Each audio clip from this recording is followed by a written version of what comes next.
జాడ శ్రవణ్ కుమార్. ఇతను 2019లో ఓ పార్టీ నుంచి పోటీ చేశాడు.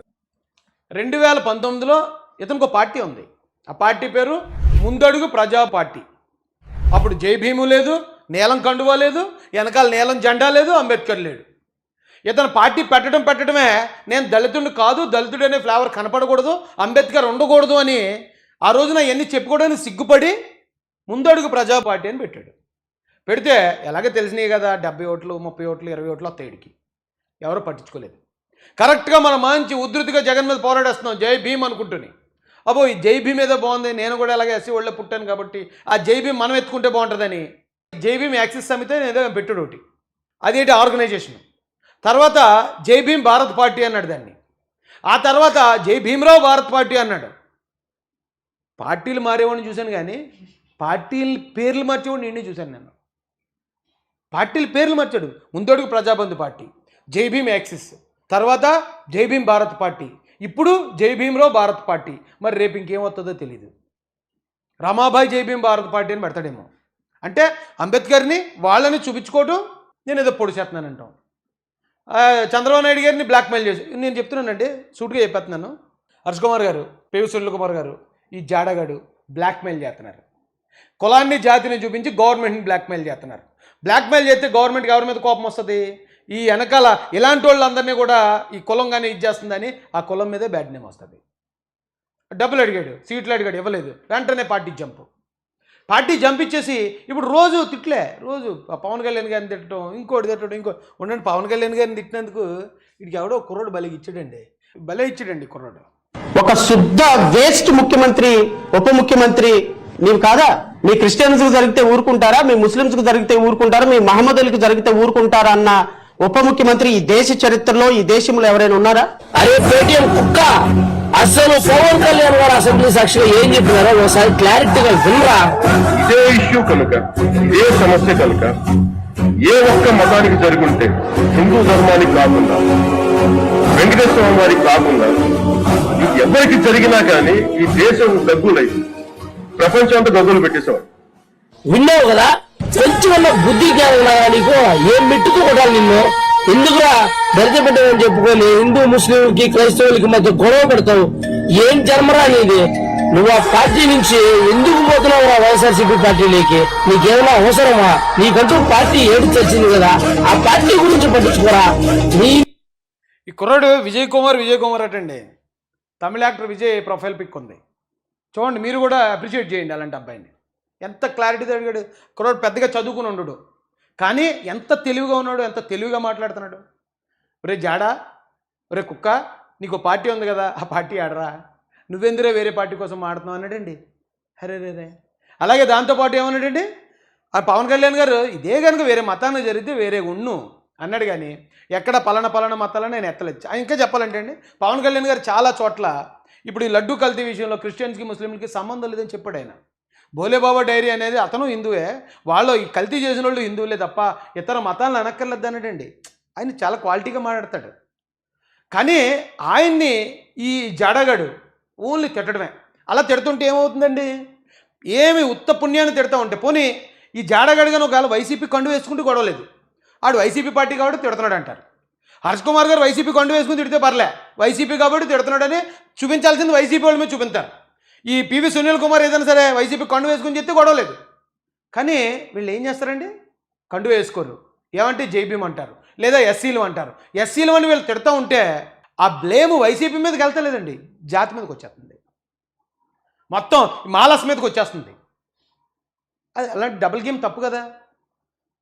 నేనున్నాను పార్టీలో లేనప్పుడు, నేను మహాసేనతో పోరాడాను. ఒకవేళ ఏమన్నా వస్తే నా మీదకి వస్తుంది, మహాసేన మీదకి వస్తుంది, అంతే తప్ప ఇప్పుడు మహాసేనలో కూడా ఎవరిని కేసులు ఇరికించలేదు. ఎవరో మా తెలంగాణ సన్నిధి పక్కు, అలాగే ఈస్ట్ గోదావరి ప్రెసిడెంట్ అయిన పండు ఎల్లమెల్లి మీద ఒకసారి దాడి జరిగింది, వైసీపీ వాళ్ళు దాడి చేశారు, అది హత్య ప్రయత్నమే.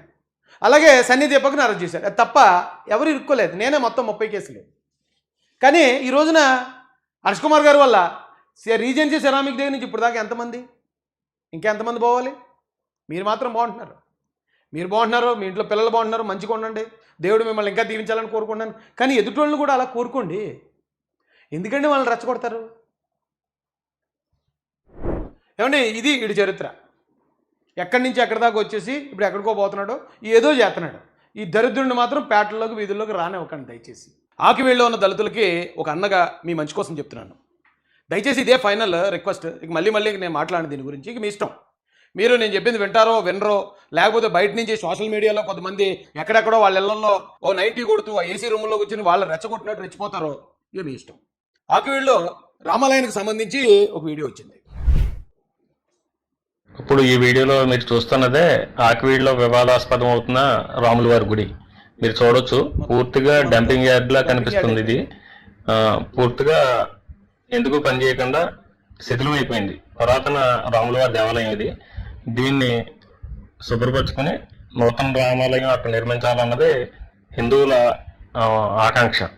ఇక్కడ సీతారాములు హనుమంతుడి విగ్రహంతో పాటు ఓ పక్కగా నందిబొమ్మ కూడా ఉంటుంది. మీరు ఆ విగ్రహాలు కూడా కనిపిస్తున్నాయి, రాముల వారి శిథిలమైపోయాయి.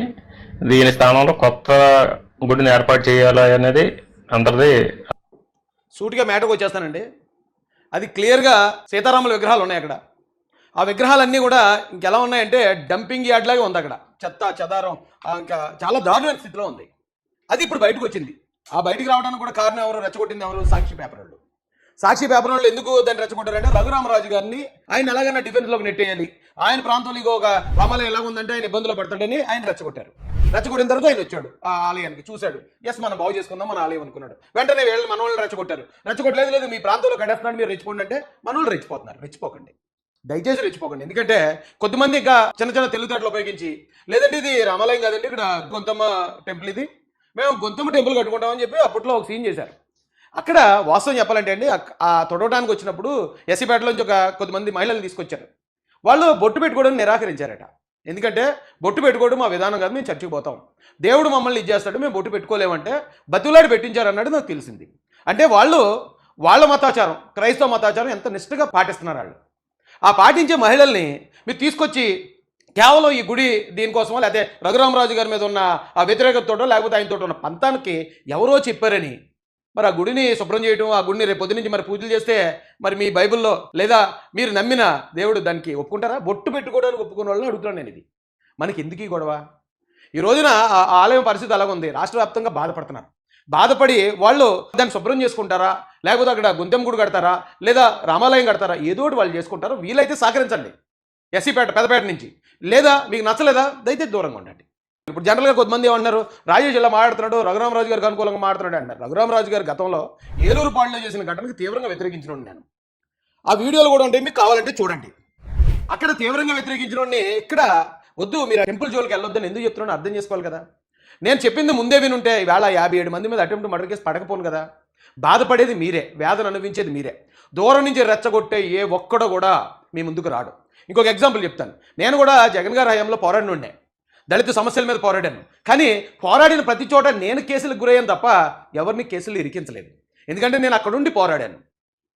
సిబిసిఎన్సీ ప్రాపర్టీ పోతున్నప్పుడు కానీ, లేదా దళిత రైతు ఆత్మహత్య చేసుకున్నప్పుడు కానీ, లేకపోతే మరో చోట కానీ, మరో చోట సుబ్రహ్మణ్యం విషయంలో కానీ, డోర్ డెలివరీ సుబ్రహ్మణ్యం అన్నింటిలో నేను ముందున్నాను. అందుకే నా మీద 30 కేసులు అయ్యాయి. అంతే తప్ప ఎవరినో ముందుకు తోసి వాళ్ళని కేసులు ఇరికించి తర్వాత నేను వచ్చి పీకి పొడిచేస్తాననే నాయకత్వం కాదు నాది. బాధ్యతగా చెప్తున్నాను మీకు. ఎవడో రెచ్చగొట్టాడని రెచ్చిపోవద్దు.